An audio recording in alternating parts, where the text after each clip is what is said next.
All right, let's get started. Hello, everyone, and welcome back to another episode of Clapped. Thank you. This is a show where we talk about everything entertainment, almost everything. We don't have to go over the categories again, knowing that this is episode 2. If you want to know anything further about what we talk about in the show, just make sure that you go over to the very first episode of Clapped. My name is Zach, and I'm the host of the show. In today's episode, we're going to be talking about the MCU, better known as the Marvel Comic Universe. I'll be sharing my top 10 favorite movies from the MCU and my not top 10 favorite movies from the MCU. We're also going to go over a couple of my favorite TV show choices as well. And we're going to get in depth with my hopes for the future of the MCU and some opinions that I have and some things I'm really looking forward to seeing and hoping that they can bring to life in the future. But without further ado, let's get into it. The MCU was developed, 2008? At the beginning of Phase 1. That was only 4 years after the release of Blade Trilogy. Now, a lot of people say that Blade actually brought the MCU out of bankruptcy, which is crazy to think about. Like, with all things considered, the MCU or Marvel itself was just burying itself into the ground. Not enough box office scores or anything like that. But apparently, from what I've heard, maybe I could do a little more research, but Blade was the number one movie that pulled the MCU out of bankruptcy, so they were able to launch Phase 1 in 2008. Apparently, they stopped doing trilogies, though. Even though you do see trilogies, they don't call them that anymore. Kevin Feige apparently didn't want to refer to the movies as trilogies anymore. So instead of calling it the Iron Man trilogy or the Thor trilogy at the time before Thor 4 was released, he decided to use an idea that he learned from the comics, which was he said, and I quote, individual characters would occasionally come together for a mega event as a limited series. Now, that's why it's called a phase rather than a trilogy or whatever you would call a fourth movie. I don't know. But these limited series would be better known as the Avengers movies with, in addition to Civil War. We can count Civil War. But from 2008 to 2024, this year, the MCU has released 33 films, as well as about 26 TV shows, or at least that's what I read. So they've really come a long way. They really have. It's been, 16 years, and they had 33 films. And the MCU has made so much money to make up for that bankruptcy. I swear they have. I have plenty of movies in mind that I love off the top of my head, and we're going to get into that shortly. But it's just crazy to think about how far the MCU has come. You would think, like, when it comes to comics, DC and Marvel have been going at it for such a long time. But when it came to movies, when the MCU was launched in 2008, you could really tell who was the powerhouse in the film industry. So it was a good time for the MCU. 2008 was a really good time for the MCU. They started at a good pace. They chose Robert Downey Jr. to be, I guess, the chosen one for the Infinity Saga. Kevin Feige kicked off Phase 1 with number 9 on my list, which was Iron Man 1. But I do feel like I owe you guys more of an explanation to that. So without further ado, we're going to get started on my top 10 list for the MCU, my favorites, and why I think that. So, starting with number 1, the Guardians of the Galaxy trilogy. Movies 1, 2, and 3 are easily the greatest masterpiece of the MCU. There is no movie that is better in the MCU than the Guardians of the Galaxy movie. Now, there might be one that's better than one of the movies, but all three together, they are a powerhouse when it comes to the best movies in the conversation of best movies in the MCU. So, clean spot, number 1. That's the Guardians of the Galaxy trilogy. Every character is well rounded. You have a backstory of every character. You can see how they connect to other movies, like Gamora with Thanos or Peter Quill with Earth. Even in the third movie, you get the biggest background of Rocket, who is arguably the most quiet about his history. Besides the one outlash where he's talking about how he had to be taken apart over and over again and then brought back together. You don't really hear much about him. So everybody, it seems like it's just the most well-rounded. Everybody seems to find their way to peace by the end of the third movie. So comedy, music scoring, plot, directing, everything from Guardians of the Galaxy 1, 2, and 3 is just an absolute masterpiece. The cinematics, the cinematography, the colors, everything, it's mesmerizing. So, number 1, Guardians of the Galaxy trilogy. Now, number 2, since we're still in the conversation about cinematography and crazy colors and the plot and how everything worked out, Shang-Chi. Shang-Chi is number 2 on my list. Not only did Simu Liu really do something with that movie, I think that he was a fantastic choice to play Shang-Chi. And I really feel like the plot of the movie was just something different. We haven't seen anything like that really ever in the MCU. So having the chance to see a movie come together about the 10 rings and how that connects to even how that, how do I word this? Even how the 10 rings was affecting Tony Stark and the guy that was acting like I forget his name from Iron Man 3, but the actor, he wasn't really the leader, and neither was the bad guy in Iron Man 3, but you could see who the real leader of the 10 rings was, and how you can connect that to Tony Stark's history is just crazy. The whole plot of the movie was amazing. I enjoyed every second of it, so that's why it's number 2 on my list. Now, number 3, this is going to be everybody's favorite, and I'm sure everybody would have put this movie first, but Spider-Man Far From Home. Or not Far From Home, No Way Home, I'm sorry. It brought so much nostalgia back for everybody. I realize how much people love Spider-Man. Spider-Man is like the class favorite, you know what I mean? He's the crowd favorite of everybody. So being able to see Toby come back to reprise his role and Andrew Garfield having to remaster his role as well, they brought in everything that we needed to see. They brought back old villains. They brought back everybody that we really wanted back on screen. They just brought it back to life.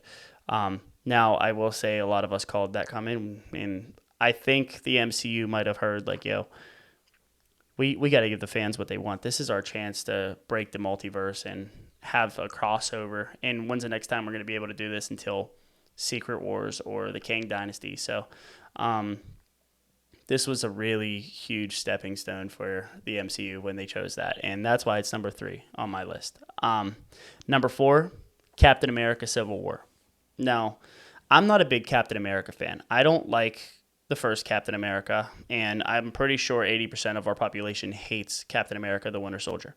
But Civil War is undoubtedly one of the best movies in the MCU. Zemo, his whole history is the saddest thing, and how he's able to bring a bunch of superheroes and turn them against each other, it's absolutely crazy. I just think that you go from having Tony Stark and Cap being best friends to being enemies, and just how one man who is completely powerless can tear an entire organization or group of heroes apart is just absolutely crazy. That's the first time that we've seen Spider-Man, and it was just a crazy movie for a crossover. So that's number 4 on my list. Number 5 is Thor Ragnarok.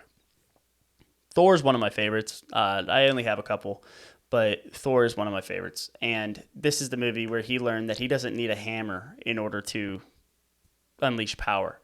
He realizes that his true power comes from within, and I feel like that's a good moral message, but I also feel like um, the movie itself was really good. I like how we were like, where did the Hulk go? And then we found the Hulk. Introducing Hela, who is a complete badass, by the way, absolutely badass. They bring her back, and it seems like that's one of Thor's greatest rivals to date. So just being able to see him fight off his sister, save his people, and discover his true power, it's just it was a really, really good movie to put together. Now, number 6 on my list is Avengers: Age of Ultron. I shouldn't even have to say anything about this. We should all just know. Age of Ultron. Ultron is easily the best villain. Thanos who? You know, um, this dude was on Earth for 10 seconds and immediately said, yo, we got to go. Like, humans just got to go. And it's cool because he has the sarcasm and the wit of Tony Stark. And of course, in this movie, they give us Vision for the first time. So just being able to see how good a villain can be, like, or how bad, I guess, a villain could be, it was really fun to watch. I really enjoyed it. And this dude wasn't playing no games. He pulled in the vibranium ring, like the black market ring, and then he was able to just come together and decide, yo, these humans got to go. Like, we're just gonna die anyways, you know. But he seemed like the number one. Like, if I'm calling up a villain, I'm calling up Ultron. I'm not calling up Thanos because this dude was ready to go. He was about that business. So that's number 6 on my list, Age of Ultron. Number 7, Black Panther. Every time I think of Black Panther, everybody thinks of Chadwick Boseman. R.I.P. Absolutely R.I.P. Fantastic actor. But when I think of Black Panther, I think of Killmonger, Michael B. Jordan. Now, Michael B. Jordan is a great actor. He was able to bring this role to life and really do his thing with it. Not many actors, I tell my wife all the time, that there's not many actors that truly make you believe their role. But Michael B. Jordan is one of those actors where you hate him in his role, but you love him as an actor because he did so well. Just being able to walk up in a traditional setting. Like, he brings Ulysses Clark, I can't pronounce it, but the black market guy that sells and distributes and steals vibranium. He's able to just drag him in a tarp all the way up to Wakanda, and then he sits in the chair and he's like, "Hey, auntie," like he just brings his own little, like, I guess, bit of style and swag to tradition. And not only that, but the dude was a badass. Like, he also was just on go. He was ready to decide, look, our people are oppressed, and here's what we're going to do about it. So having Michael B. Jordan in that movie was a really fun thing to see. Black Panther also has an incredible cast. Their cast is so good, and I like that they were able to keep most of them for Wakanda Forever. Unfortunately, Wakanda Forever is not on my list. It's not that it's my top 10 favorite, but it's not that it's like my top not favorite. You know, it's just one of those movies I'll watch here and there. But yeah, so Black Panther is number 7. Number 8 is Avengers 1. It's the first time that we see the original Avengers come together as a team. They make Loki seem like this big bad, but really he's just a afraid little boy. He's just scared. But being able to see the Avengers come together for the first time, it was nice. Like, we as viewers and comic readers and everything, we were waiting for the day where we can see the Avengers come together, and they gave us a movie where it did. That's why it's in my top 10. Number 9, Iron Man. Iron Man is 100% my favorite character in the MCU. Not only is he, in my opinion, the chosen one, but he's the smartest character out of them all. If I could have a superhero or a superpower, it'd be to be that smart. Because really, you could bring anything to life. It seems like every time that the Avengers had a problem, Tony Stark was the one to solve it. Now, granted, he was kind of like the one that brought Ultron to life, you know, and he's the problem solver. This dude created time travel. How do you create time travel? He figured out nanotechnology. I seen this video one time where they're like, Tony's always right because Tony learns from his mistakes, and stuff like that. And if you ever look up on TikTok or YouTube Shorts and it says Tony learns from his mistakes, you'll see that everything he's ever done, he's never made the same mistake twice. This dude was in a cave with a box of scraps and was able to bring an Iron Man suit to life. That's absolutely crazy. This dude is a genius. Apparently, he graduated MIT at like 16 or 18 maybe. I don't know. But regardless, MIT. Absolutely insane. This dude is a super genius. I will say it time and time again. The MCU would not have succeeded the way it did if it wasn't Robert Downey Jr. playing Iron Man and if it didn't work its way around Iron Man. If you would have started the MCU with Spider-Man, it wouldn't have worked. If you would have worked it with Captain America, it wouldn't have worked. But somebody like Iron Man, he is the powerhouse of the MCU. He is the number one dude. Or at least for the Infinity Saga, RIP. Now, number 10 is the Avengers 3 and 4, Infinity War and Endgame. I liked Infinity War because they gave us a time where they lost. You never expect the Avengers to lose. You never expect your heroes to lose. But in Avengers Infinity War, that's exactly what they did. Now, does it upset me that the Hulk wasn't in it? Yeah, that upsets me. I feel like that might have made a little bit of a difference. But at the end of the day, if they were going to lose, I would rather them lose then. Endgame gave us a chance to see how they could save the world all over again. Not only behind Tony Stark's genius, but also just with really important roles too, like how Thor figured out how he's still worthy. You know what I mean? No matter how down you feel, no matter how big you are, no matter your shape, size, or whatever, you're always going to be good enough. And then not only that, but it's how everybody can just come together to save human race. It's crazy how they all work together. So number 10 is going to be Infinity War and Endgame for me. There's really good movies. By the way, if you have any comments on what your favorite top 10 movie is, feel free to drop them in the comments below. Let me know if you agree with any of my points, and we can get to talking about that in the next episode. Now here goes the not top 10. We'll count down from 10 with 1 being the worst of them all. Number 10. Thor: Dark World. Terrible movie, right? Like, it was boring. It was absolutely boring. Like, we're all chasing the Aether the entire movie. Like, we don't care, man. And then apparently the Aether put itself inside of what's-her-face. So, like, Natalie Portman in the movie, like, it's just, it was a flop and a half, man. I did not enjoy that movie at all. I'm not even going to sit and dwell on that one. That one's stupid. Number 9, Captain America: The Winter Soldier. People love this movie. People absolutely love this movie, and I don't see why. Captain America: The Winter Soldier is a flop. It is an absolute flop. It was mid. I did not get excited watching it. Okay, we found Bucky. Woohoo. But, like, besides that, what's up, dude? What's up? You just destroyed Washington, D.C. like it was nothing. You don't care. Like, that's absolutely crazy. Number 8, The Eternals. Now, The Eternals is the first movie. I have to give them a little bit of credit. The first movie where we actually talk about Celestials, right? Like, we actually get to see these Eternals working for Celestials. And I think that's important. I think the roles are really good. I think the actors are even better. But it doesn't tie in for me. Like, they said, oh, we couldn't intervene and help with Thanos. Yes, you could have, bro. I'm not hearing that. If you want to save the universe, you're going to do it. Like, there's no way you just sat by and watched everybody die. That's crazy to me. That's absolutely crazy to me and bullshit. I don't know. Number 7, Thor: Love and Thunder. This movie was utter dog shit. Dog shit. Now, I think this because they made him into a joke. Thor is that dude. He's probably the strongest Avenger.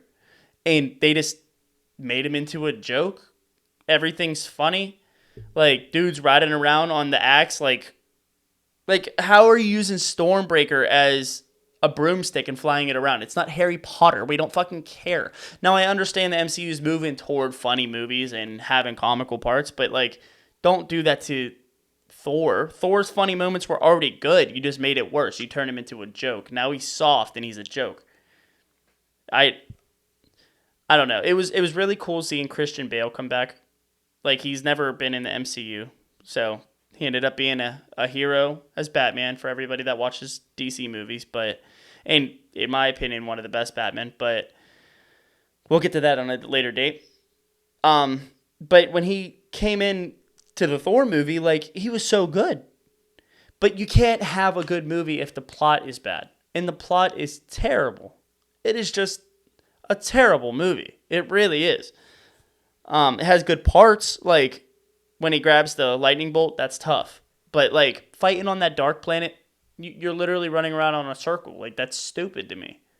And then New Asgard becomes a tourist spot for cruises. No, that's stupid. It's so stupid to me.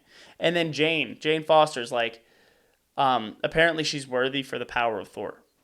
And then she keeps doing that to help, and like, that's cool. Lady Thor is a cool thing. Like, we've seen that before. But just I just don't, it didn't do it for me. I just don't like how they turned him into a joke. That made me sick. Now, number 6, Doctor Strange, Multiverse of Madness. The multiverse is the coolest thing that the MCU has done. Without a doubt, hands down, the coolest thing that the MCU has done. Now, I really enjoy it. I enjoy the multiverse, everything related, but I didn't like how fast they killed off every character. They made Wanda walk through the other heroes like they were nothing, like they were water. Like, you shredded Mr. Fantastic like he was going through a paper shredder. That's crazy to me. That just doesn't work out in my favor. Now, the cool part, cinematography, like jumping through every different type of portal to see different types of universes, that was a cool part. And for those of you who don't know, it was pretty cool for them to bring Sam Raimi back, or Raimi, it depends on how you pronounce it, but this is the director of the original Tobey Maguire Spider-Man. It was really cool for him to come back. I understand that this movie's a little bit different because it's kind of like a horror film. And it makes sense why Sam Raimi was the one to direct it, because he also did some of the Evil Dead movies as well. And they go back to the 80s, and these are just Evil Dead, kind of gives you like the horror feel, or the horror feel to films. But Doctor Strange Multiverse of Madness has to be, that's a tongue twister right there, man. Has to be on my top 10 least favorite list, though. It just didn't do it for me. It really didn't. Number 5, Ant-Man Quantumania. Now, I like Ant-Man. Ant-Man's really good. Paul Rudd is that dude. I love Paul Rudd. But when you're trying to make a movie about the quantum realm, make it less like Star Wars and more like the MCU. Like, me and my wife are sitting there, and we're just looking at this movie, and we're like, all right, look, why are we watching Star Wars? Like, you know how you see random creatures on random, like, planets and stuff like that in Star Wars? I don't want to feel like I'm watching Star Wars. Now, Ant-Man is the only movie that has the complete right to be as comical as it wants to be. And at the end, I appreciate the fighting scene. I appreciate Ant-Man actually getting his hands dirty and being that dude. But I just really think that they made Kang seem weaker than Ant-Man. But it shouldn't be like that. You know what I mean? I'm getting called. I'm going to put that on airplane mode. I'm so sorry. But I don't appreciate how they put Ant-Man in a predicament where he's stronger than Kang, but Kang is supposed to be our big bad. Like, that doesn't sit right with me. I don't think that's okay. So that's why he's on my top 5 worst movies. Number 4, Captain Marvel. The character development in this movie was really good.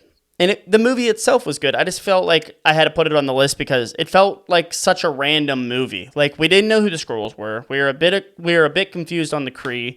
It just seemed like a problem solving type of movie, in my opinion. I didn't want to do a lot of problem solving. I didn't want to figure out why the Kree was behind Carol Danvers? Why were they reusing her and using her memory against her? I can't get down with that. I don't want to solve a huge problem in a mystery. If I wanted that, I'd go watch the new Batman movie. I don't want to do any detective work. Just give me the movie. Number 3, Ant-Man and the Wasp. This movie just seemed like a filler movie. I didn't really have fun watching that either. Like I said, I really love Paul Rudd. But the movie itself, I didn't care for the villain. I didn't care for anything like that. It really just bored me.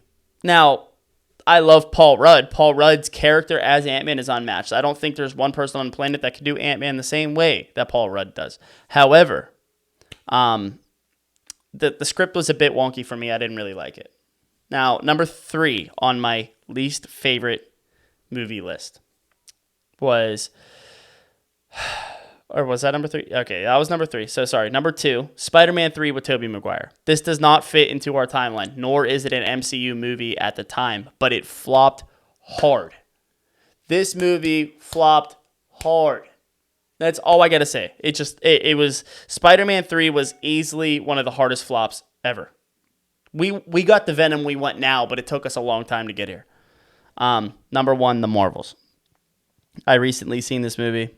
This movie's terrible. Beginning to end, they tried too hard to be funny. The script made no sense. They said, basically, the script for The Marvels and why it's so bad is they said, let's stop Dar-Ben while having a dance battle against Prince Yan. It's just weird. Where are the ups? I just don't understand how those tie in. Okay, she's married. Cool. It's sad that the last 10 to 15 minutes of the movie is the best part of the movie. Now, Kamala Khan, we love Kamala Khan. She's cool. Her show was cool, but, I don't know. Monica was cool too. But I just, the last 10 to 15 minutes of the movie was the only good part of the movie. There were upsides. It was funny. It was enjoyable. But honestly, this has probably been the worst movie yet in the MCU.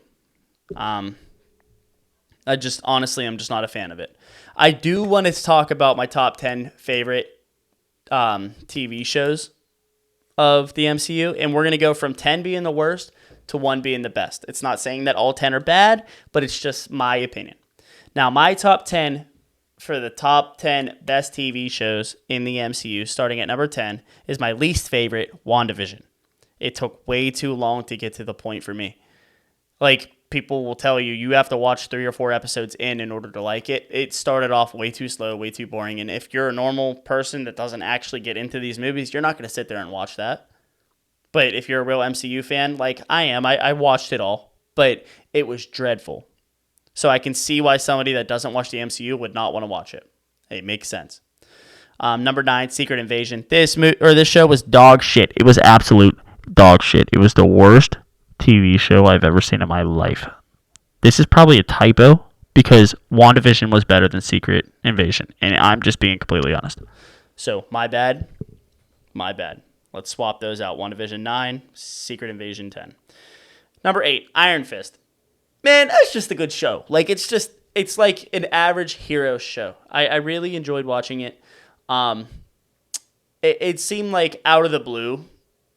This dude just came out of nowhere. My man Danny just came out of nowhere. But whatever, dude. It seemed like I had a lot of fun watching it. Number 7, Luke Cage. I have a lot of people that have vouched for Luke Cage. Luke Cage is that dude. He kind of gives me the Killmonger effect. He brings that style to the MCU. He's one of those characters where you kind of have that swag to you, and that's to be appreciated. Number 6, Falcon and Winter Soldier.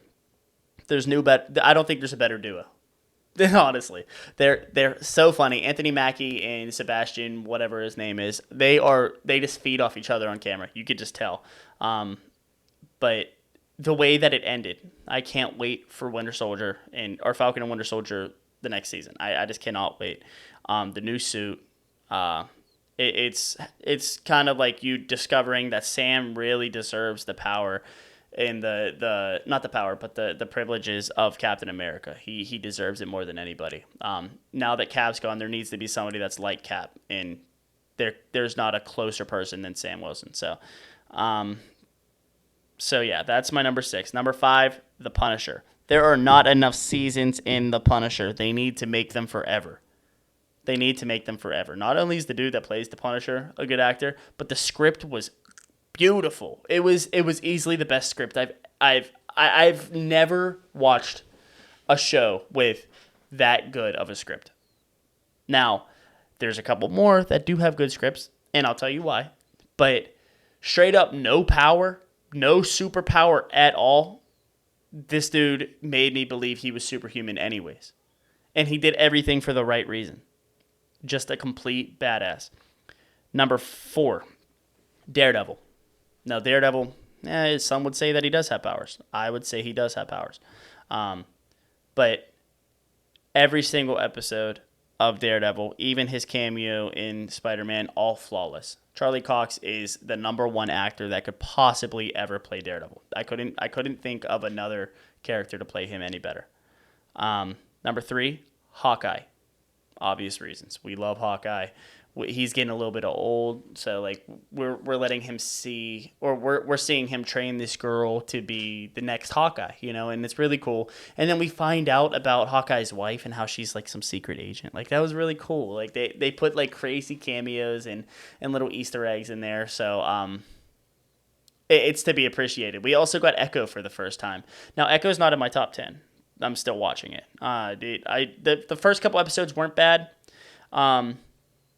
When she shot Kingpin at the end, that was kind of crazy for me, to be honest. Like it was really cool. Sorry guys. I'm trying to make sure the podcast isn't interrupted today. But it was really cool that she was able to be the one to like kill Kingpin, even though he's not dead. You know what I mean? So, or that I know of, because I'm still watching the Echo season. So, we'll see. But that was why I chose Hawkeye. Number 2, Moon Knight. Dude, do I have to explain Moon Knight? Do I really? This TV show is absolutely insane. It's insane. Like, one character being able to play 3 different characters is crazy. That alone is what's crazy. Now, Oscar Isaac is absolutely crazy. He's a really good actor. Being able to play as many roles as he does. This is his second role in Marvel. If you guys didn't know, he plays Apocalypse in X-Men. So, but him playing Moon Knight and playing these different characters, that takes so much acting skill, and the acting ability is just insane. The plot was really well, and Moon Knight is that dude. I should get a t-shirt that says blank is that dude. So every time that I say somebody's that dude, sticky note right on my chest. All right, number 1, Loki. Loki, if you've watched Loki, this dude has stumbled through his entire life. He doesn't think he's good enough. Then he thinks he's the best ever. He's arrogant, but in this show really brings him down to earth. He ends up being the savior of it all. And we used to read that he was cursed with glorious purpose. They say that he's burdened with glorious purpose, and we always thought that it was him to rule the world, him to rule the universe, him to rule whatever he wanted to rule. But no, Loki, the troublemaker, actually ended up being the savior. His glorious purpose was to save everybody, save every timeline, and only he could do it. So that just hit a little bit at home. It was a really, really good show. Now for this top 10, I do have one honorable mention. Now this show got to bring our comics to life for things that you can't really put inside of a movie or in a TV show. They just brought it here in an animated series, and it was Marvel's What If. What If is a great representation of how comic books are. There's really good comic books pulled in to this show, and it really gives us a chance to see other alternate universes and possibilities with the MCU. So that's just something to think about. If you've never seen it, watch What If. What If's really good. I think they just released another season. It's really good. All of these shows and movies are on Disney Plus for you to watch for your liking. Now, this is just my opinion, okay? If you have your own opinion, that's great. If you feel like you need to post it, that's even better. make sure that you post it down below. Recommend this to a friend, share it with a friend, interact. This is huge for me. Being able to do another podcast episode is really exciting. Once I get the right equipment, like right now, I'm just working with like a mixer with one audio port. But when I get a 2 audio port interface, I'll be able to have a guest on the show, and we can actually kind of go back and forth with things that we enjoy to watch or hear. But with that all being said, I do appreciate everybody being here for episode 2, and episode 3 will be released next weekend. So if you don't follow me, make sure that you follow me on Twitter. It's iClappem, ICLAPPEM. We have a Discord server, which I can share in the comments if you'd like. I do have links to everything else, but yeah, next week it'll be viewers' choice. I'll put up another poll and let people decide what we should talk about next week.